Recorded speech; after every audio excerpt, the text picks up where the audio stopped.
Лао Цзъ бил казал, или поне така се твърди в интернет, че това са негови думи, следното.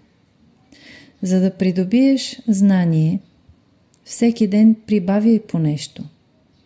За да придобиеш мъдрост, всеки ден оставяй по нещо.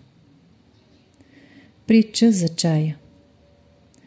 Учен философ, академик по някаква дисциплина, интелектуалец, изучавайки всякакви източници през годините, натрупал огромно знание за дзен. Решил обаче да събере още малко информация по темата.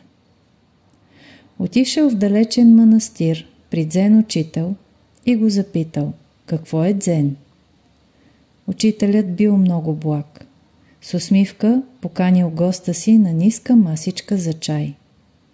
Сервирал чашка, приготвил топла напитка, отчаяни листенца и двамата седнали.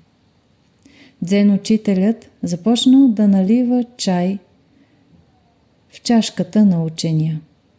Тя се напълнила и започнала да прелива. Ученият подскочил.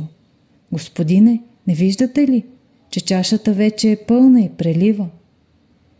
Учителят кротко отвърнал. Така е, драги, но и вие сте като тази чашка.